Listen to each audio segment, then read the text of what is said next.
안녕하세요. 가정을 세우는 사람들의 금병달 목사입니다. 오늘부터 축복의 셈이란 주제로 여러분과 함께 하나님의 약속의 셈, 또 축복의 셈에 대해서 나누고자 하는데, 첫 번째 축복의 셈은 인생이 출발하는 그 첫 태아기에 해당되겠습니다. 두 번째 축복의 셈은 영유아기, 세 번째 축복의 셈은 유소년기, 네 번째 축복의 셈은 청년기, 다섯 번째 축복의 셈은 장년기, 여섯 번째 축복의 셈은 중년기, 마지막으로 일곱 번째 축복의 셈은 노년기에 해당되겠습니다. 하나님께서는 모든 만물을 선하고 아름답게 지으시고, 특별히 우리 인생을 지으시되 때를 따라 아름답게 만드셨다고 하셨는데, 우리 인생에 대한 하나님의 놀라운 이 축복의 기회들을 앞으로 함께 살펴보고자 합니다.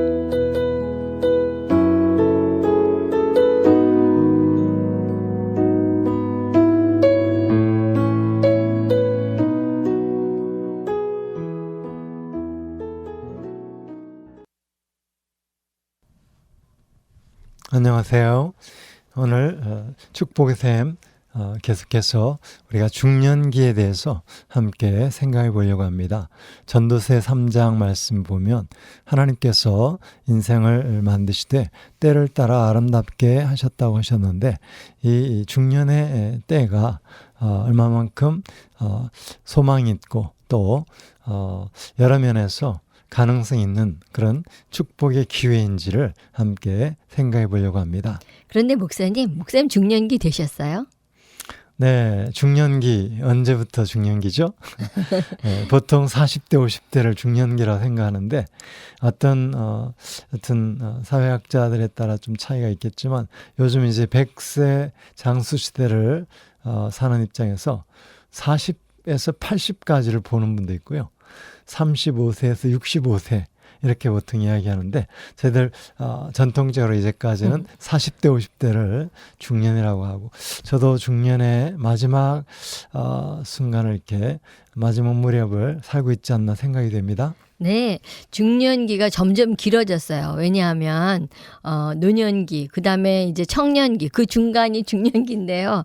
이 두려움의 시대라고도 말해요. 언제 어떤 일이, 무슨 일이 일어날지 모르고, 또 여태까지 의지했던 것과는 다른 그런 여러 변화들이 있기 때문에 두려움의 세대, 시기, 또 이렇게 얘기하죠. 그래서 이 중년기의 특징도 몇 가지 좀 알아보고, 또 어떻게 대처할 수 있는지 이런 것들 오늘 알아보면 좋을 것 같아요. 네, 먼저는 중년기가 정말 이제 중간 낀 세대라고 할 수 있는데, 젊은이들과 또 나이 든 세대와 그 사이에 중장년기가 들어가겠는데요. 이때 참 많은 변화를 경험하게 됩니다. 특별히 건강상으로 이제 호르몬의 밸런스가 많이 깨지고, 또 그동안 이제 참 스태미너나 또 근육질을 자랑하던 그런 사람들도 이 시기에 이제 더 이상 그 건강이나 이런 것들에 대해서 자신감을 유지하기 어려운, 특별히 대부분의 프로들의 운동선수들은 이 시기에 계속 이렇게 유지하기가 어렵습니다. 그래서 특별히 20대, 30대 잘 나가던 그런 이제 전문 운동 선수들은 다 은퇴를 선언하게 되고, 이제 새로운 이제 인생의 어떤 고비를 맞게 되는 그런 시기이기도 하죠. 네, 남자분들은 호르몬에 어떤 변화가 있어요? 남자들은 대부분 이제 여성 호르몬이 좀 더 이렇게 비율이 높아지면서 아내가 조금씩 이해가 되기 시작하고, 또 집안일이 좀 궁금해지는 그런 시기이기도 합니다. 여성 호르몬 비율이 높아지면서 이제 여성이 했던 일에 대한 그런 관심이 높아지는 것이라고 볼 수 있나요? 그렇죠. TV도 그동안은 전혀 관심이 없었던 드라마가 이제 보이기 시작하고, 드라마에 함께 웃고 울고 하는 그런 장면 속에서 함께 공감이 이제 이루어지기 시작하는 그러면서 부엌일이 궁금해서 아내가 하는 일을 좀 이렇게 궁금해하고 또 설거지도 한번 도와줄 마음이 생기기도 하고요. 또 설거지는 기본이죠, 목사님. 장보기를 같이 따라간다든지. 네, 그래서요, 제 친구들 중에는요, 와서 이런 계모임이나 모임하면 불평하는 그런 사람도 있어요. 세상에, 우리 남편이 말이야, 우리끼리 모이는 이 모임에 따라오려고 그러잖아? 그러면서 내가 밥 사줄게, 밥값 내가 낼게, 라고 얘기하지만, 여자들끼리 모이는 모임에 남편이 따라다니는 건 좀 그런 것 같아요. 그래서 제가 오지 말라고, 제 친구가 이제 오시지 말라고 했더니, 그럼 내가 저쪽에 앉아 있다가 커피 살게. 라고 얘기해서 이제 조금. 재밌는 현상이 벌어지죠. 네. 또 여자분들은 또 남성 호르몬 비율이 조금씩 높아져서 그동안은 굉장히 소극적이었던 그런 아내들도 굉장한 용기를 내고 또 바깥 일이 궁금해지고. 목사님이 여자가 돼보신 것 같은데요. 말씀하시는 그렇죠. 게. 대부분 이제 한국에서도 뭐 전 세계적으로 아줌마는 무서운 게 없다 그러잖아요. 아줌마는 남성도 여성도 아니고 중성 내지는 무성이다라고 얘기하는데 아무튼요. 말씀하신 것처럼 이제 그동안 많이 나오던 여성 호르몬이 조금 덜 나오고 예전에 비해서 남성 호르몬이 이제 비율이 조금 높아지게 되죠. 여성 호르몬이 덜 나오니까. 그래서 남성 호르몬의 특징적인 그런 징후들이 나타나는데 남성 호르몬의 특징, 테스토스테론의 특징은 뭐예요? 상당히 좀 공격적이고 네. 적극적이죠. 아웃고잉, 바깥으로 나가고. 그래서 이제 이 중년기 아줌마들이 이제 집에다가 곰국을 잔뜩 끓이기 시작하면 중년기 남편들이 이제 긴장하기 시작하죠. 이 아내가 또 어딘가 집을 나가려고 하는구나. 그래서 여보 이번에는 어딜 갈 거야? 궁금해서 묻고 제발 좀 너무 오래 나가 있지 않도록 그렇게 이제 간절한 마음으로 말은 잘 못하고 아내들 눈치를 보는 그런 시기이기도 합니다.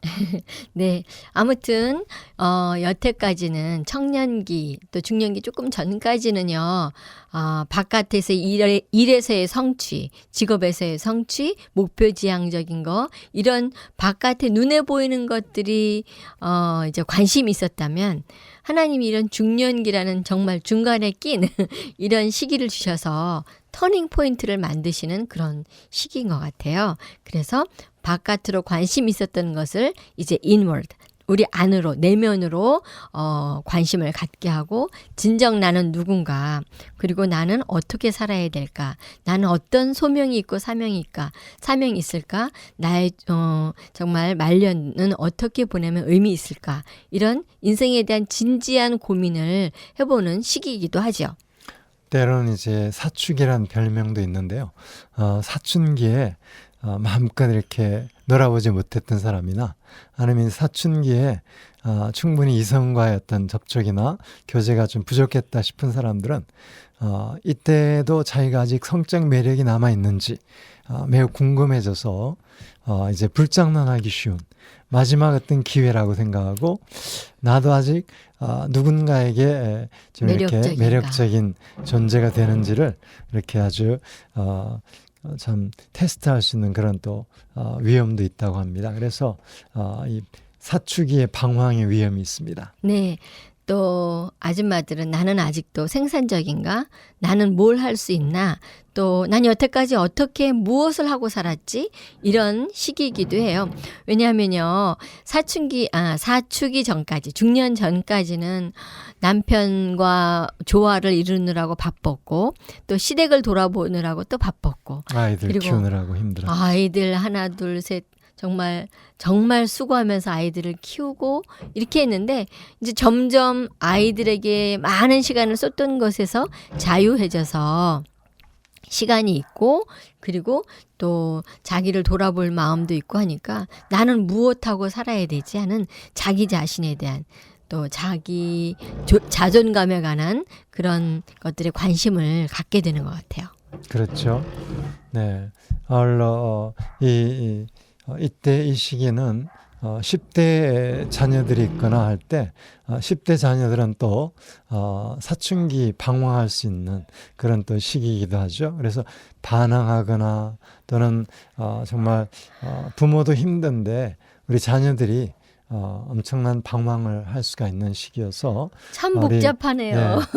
중년의 위기가 그래서 더 위기가 되고 특별히 부모님 세대는 어떻게 될까요? 아, 네. 부모님 세대는 이제부터 부모님 세대들을 위해서 병원에 자주 들락거려야 되고 여러 가지 시중을 해드려야 되고 또 심지어는 부모님이 세상을 떠나는 시기이기도 하기 때문에 정말 사랑하고 사랑했던 소중했던 분이 세상을 떠나면서 마음에 놀라운 커다란 그런 상실감까지 같이 갖게 되니까 여러 가지가 한꺼번에 어려움으로 닥쳐오게 되죠. 말씀하신 것처럼 자녀들의 사춘기, 또 부모님 중년기를 맞은 부모님들의 나는 누군가 자기를 돌아보는 시기, 그리고 부모님의 부모님 세대에게는 이제 세상을 떠나는 이런 정말 인생의 커다란 중대사들이 있는 그런 때이기 때문에 정말 정신을 바짝 차리고 하나님 은혜 안에서 이 시기를 잘 넘기는 것이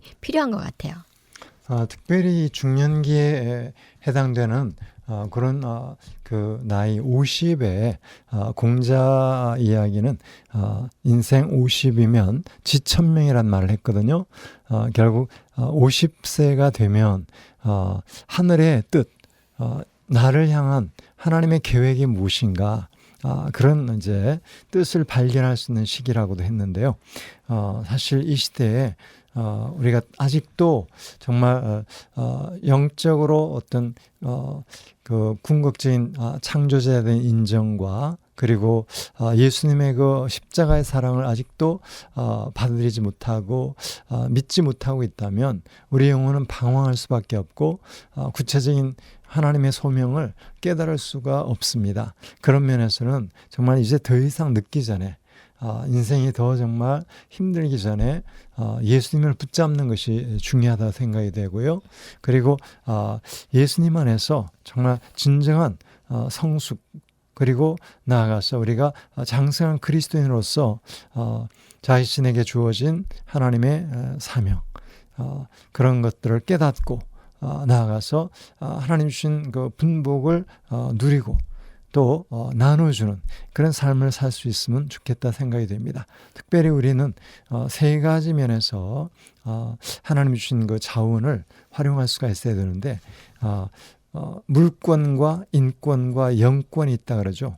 물권이란 물질적인 부분의 권리를 말하고 인권은 인적인 자원을 활용할 수 있는 권한을 말할 수 있고 영권은 영적 자원을 사용하는 권세라고 말할 수 있습니다.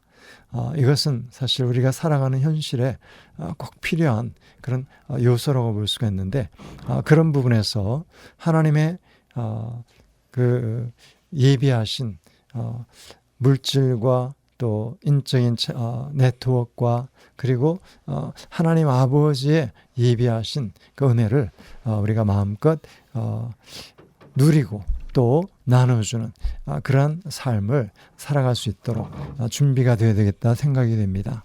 네, 중년기에 이제 정말 중년기 특별히 초기에 자신의 사명과 하나님이 무엇을 위하여 살게 하셨는지 그 목표를 위해서 잘 준비하지 않으면 이제 노년기가 어렵게 되고 또 중년기 후반기가 굉장히 방황하는 그런 시기가 될 수 있어요. 또 중년기에 몸도 여기저기 아프고 또 폐경과 함께 신체적인 노화와 함께 모든 것들이 정말 어려워질 때 이런 분명한 사명과 하나님의 그 계획 이런 것들을 깨닫게 되면 좀 더 의욕적으로 자율적으로 자신의 삶을 개척 또는 보람 있게 그렇게 살 수 있을 것 같아요. 특별히 이제 중년기에 건강이 참 약한 부분이 발견되거나 그럴 때 그만큼 우리가 건강에 신경을 쓰고 또 건강을 위한 운동을 시도하고 그러다 보면 사실 중년의 건강을 잘 관리하면 오히려 노년기까지의 건강이 이렇게 준비되어지고 유지될 수 있는 그런 또 좋은 기회이기도 합니다. 그래서 저 같은 경우도 사실 제가 40대 초반에 건강이 참 많이 약해서 참 굉장히 건강의 위협까지, 생명의 위협까지 느끼기까지 한 경험이 있었는데요. 그때 제가 이제 아내로부터 건강을 챙기라고 제 생일 선물을 아마 40살쯤에 받았던 것 같은데 수영 강습 티켓을 석 달치를 제게 끊어줘서 제가 사실 수영을 할 줄 몰랐다가 그 기회에 수영을 배우게 되고 그 덕분에 제가 거의 한 20년 가까이 수영을 조금씩 하면서 많이 건강해진 그런 이제 경험을 제가 돌아보게 됩니다. 그래서 오히려 40대 초반의 건강보다 지금 이제 중년기지 마지막 단계에 가까운 이 시기에 건강이 오히려 이전 건강보다 좋다라는 그런 이야기들을 아내로부터도 듣고 주위의 사람들도 그렇게 인정을 하는 그런 입장입니다. 그런데 중년기에 또 하나 찾아오는 그런 불청객이 있죠. 중년기 우울증. 네, 중년기 우울증 이것은 조금 심도 있게 좀 다뤄오면 좋겠는데 아무튼 간략하게 좀 다뤄보면요. 왜 우울증이 생기죠, 목사님? 제가 보기에는 가장 기본적으로는 상실감이라고 생각이 됩니다. 목표에 대한 상실. 목표에 대한 상실도 있고 네.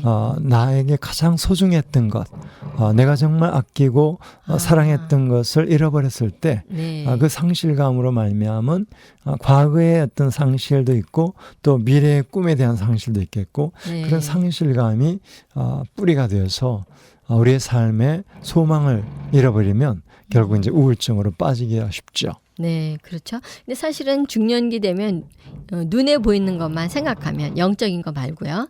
눈에 보이는 것만 생각하면 피부도 늙어지고 건강도 떨어지고 체력도 떨어지고 그다음에 자녀들도 그 치밀했던 관계에서 점차로 이제 자신의 길들을 가게 되고 그리고 소망도 조금씩 하나님 안에 있지 않으면 소망도 잦아들고 해서 점점 상실이 많아지는 그래서 이제 올라가기보다는 내려가는 그런 추세인데 여기에 성령의 소망을 갖는 것이 굉장히 중요한 것 같아요. 그렇죠.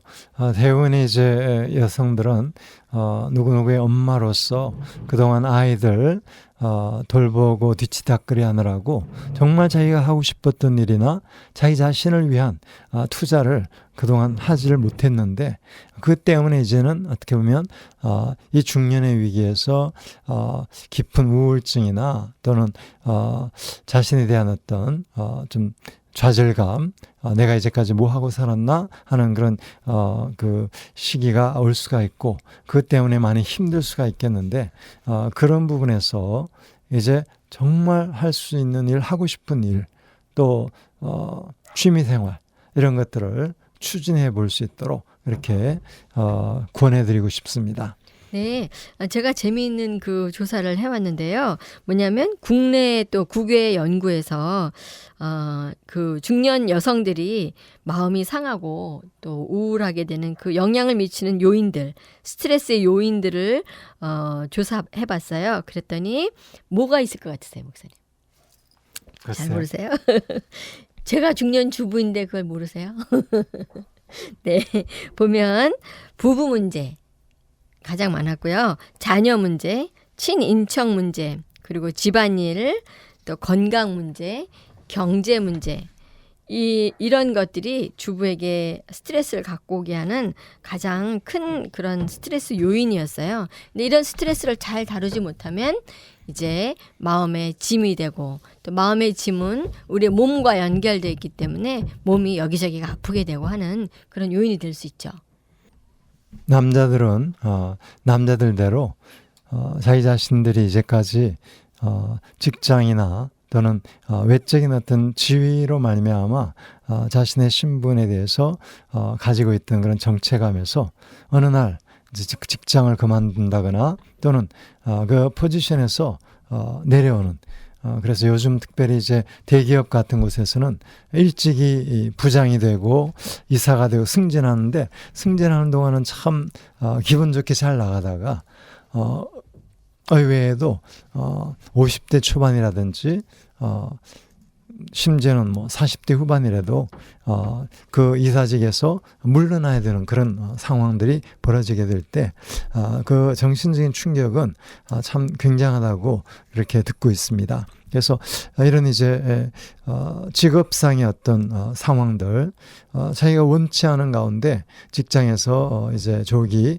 퇴직을 하거나 또는 해고 상태에 들어가게 될 때, 그로 말미암아 자기 자신의 정체감을 잃어버리고 참 방황하기가 쉬운 거죠. 그렇게 될 때 정말 나는 이제까지 뭐 하고 살았나? 또는 이제 부모님들이 원해서 어떤 직업을 가졌을 때 그 부모님들이 이제 세상을 떠나시거나 또는 부모님들과 상관없이 내가 정말 원하는 삶을 살고 싶을 때, 그럴 때 이제 위기가 찾아올 수가 있죠. 근데 이때 웬만큼 경제적인 지위나 이런 것들이 안정이 됐으면 자기가 정말 하고 싶은 것을 새롭게 시도해 볼 수 있는 마지막 기회라고도 볼 수가 있겠죠. 네. 중년 여성들이 신경정신과를 찾는 일들이 많잖아요. 그죠, 목사님? 그래서 이제 중년기 우울증, 뭐 중년기 또 심지어는 우울증이 심해지면 이제 자기 연민 그러다가 이제 자살로도 이어지긴 하는데 이런 신경정신과를 찾는 요인들도 한번 살펴봤어요. 그랬더니 도시 주부들의 경우에는요. 그 요인 중에 첫 번째가 수직적이고 남자의 권위를 앞세우는 부부 관계로 인해서 많은 주부들이 남편에 대한 불만을 참고 견뎌야 하는 것. 그래서 결국은 너무 많이 참은 것들이 병이 되어버린 그런 상태가 되기도 한다 그래요. 커뮤니케이션이 잘 안 되면 몸에 그런 울화, 마음의 병 이런 것들이 생길 수 있죠. 이런 경우라고 볼 수 있고요. 또 가정 안에서 경제적인 힘이 없는 주부일수록 자신의 위치를 불안정하게 그렇게 여기고 있었던 것을 볼 수 있었어요. 또 고부간의 불화도 한몫을 하고, 또한 부부간의 성 문제도 또한 갈등 요인이 된다고 그래요. 대부분의 성행위가 남편에 의해서 일방적으로 이루어질 뿐만 아니라 아내의 요구는 받아들여지기 힘들기 때문에 이런 여러 가지 요인들로 인해서 아내들은 사회적인 그런 관계에서 점점 어려워진다고 그러죠. 특별히 교육받은 그런 중산층 주부일수록 아내와 어머니의 역할만으로 만족하지 못하고 시간이 지날수록 퇴보한다는 것을 느끼게 되는데요.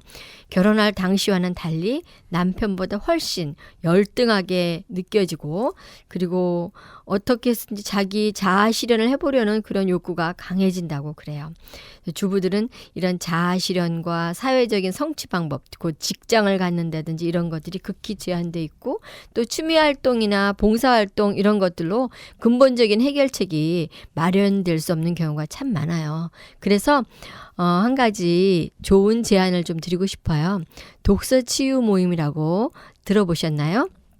독서를 통해서 사람들의 마음 가운데 있는 그런 정서적인 필요들을, 그리고 마음에 있었던 그런 분노나 부정적인 감정들을 카타르시스 할 수 있고, 그리고 동일시, 책에 있는 인물과 함께 동일시하면서 그 책에서의 바른 그런 관계나 또는 바른 해결 방법들을 배울 수 있는 좋은 그런 모임이라고 생각되는데요.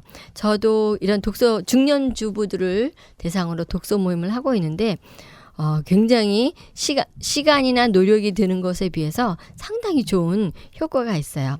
이것은 이제 다음번에 좀 더 구체적으로 말씀드리면 좋을 것 같아요. 이런 이제 중년기 부부들을 위해서 특별히 권해드리고 싶은 몇 가지 삶의 지혜가 있는데요. 특별히 이제 남편들에게 권해드릴 수 있는 것은 아내를 위해서 속옷을 한번 선물을 해보라는 그런 제안이고요. 아내가 당신 왜 그래요? 뭐가 이상해졌어요? 그러면 어떡하죠? 네, 삶의 평범을 뛰어넘을 수 있는 그런 이제 변화를 시도해보는 것이고, 로맨틱 러브를 네. 만들어 볼 수 있겠어요, 그죠? 그리고 네. 또 아내와 함께 주말을 보낼 수 있도록 계획을 하시고, 할 수 있으면 한 2박 3일이나 형편되는 대로 하다못해 하루 코스라도 바닷가 전망 좋은 곳을 함께 다녀서 커피라도 같이 나누고 돌아올 수 있도록 할 수 있으면 두 분이 충분한 시간 여유를 가지고 여유 있는 시간을 가져보도록 권해드리고 싶습니다. 일상을 뛰어넘는 그런 지혜가 필요한 것 같아요. 아무것도 아닌 것 같지만 날마다 똑같은 일을 반복하는 아내들에게는 상당히 활력소가 될 수 있겠네요. 또 남편들은 어떤 것이 있을 수 있을까요? 보면 남편 취미생활에 그런 취미활동에 짝이 되어줄 수 있는 것도 굉장히 좋은 일인 것 같아요. 저희 목사님은 공놀이를 모든 종류의 공놀이를 다 좋아하는 반면 저는 모든 종류의 공을 다 무서워했거든요. 근데 이제 목사님 따라서 이것저것 해보니까 조금 덜 무서운 공으로 작은 공으로 해보니까 재미가 이제 생긴 것 같아요. 이런 취미 활동에 짝이 돼보기도 하고요. 그리고 즐거웠던 순간을 담은 사진들을 준비해서 설명과 함께 사진첩에 꽂아 놓으시고 또 사진첩을 선물로 전해주기도 할 수 있겠죠. 또 남편에게 감사의 카드를 보낸다든지 또 감사의 그런 편지를 쓴다든지 이런 것들도 굉장히 좋은 팁이 될 수 있을 것 같아요. 아무튼 늘 똑같이 만나고 막 그러지만 처음 만나는 그런 느낌과 기분으로 새롭게 마음을 새롭게 다시 시작하는 마음을 가질 수 있다면 참 인생의 활력소가 되는 것 같은데요. 이것도 좋은 것 같아요. 매딩 잠자리를 쫙 한번 바꿔보는 거예요. 잠자리 그 베드 시트라든지 또는 베드 그 베개 커버라든지 이불이라든지 이런 것들 조그만 돈 들이고도 싹 바꿀 수 있는 것 또는 방 분위기를 바꿔본다든지 이런 것들도 팁이 될 수 있겠어요. 네. 오늘 이제 중년기의 위기가 오히려 축복의 기회로 될 수 있는 것에 대해서 함께 나눴습니다.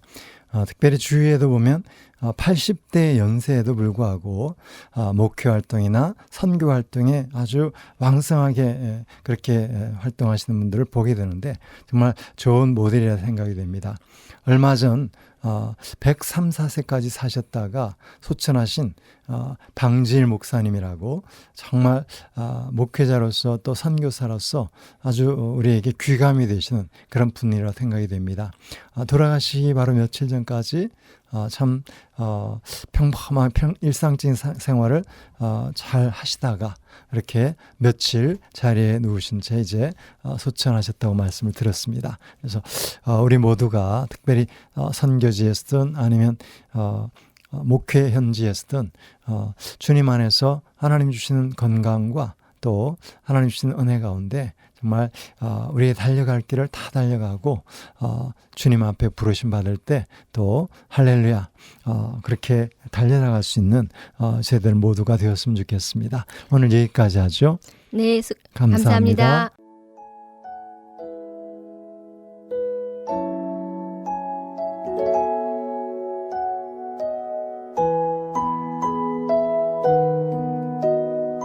오늘 방송을 함께 청취해 주신 여러분들 감사합니다. 다음 한 주간 건강하시고 또 축복된 한 주간 되시기를 바랍니다. 다시 뵙도록 하겠습니다. 안녕히 계십시오.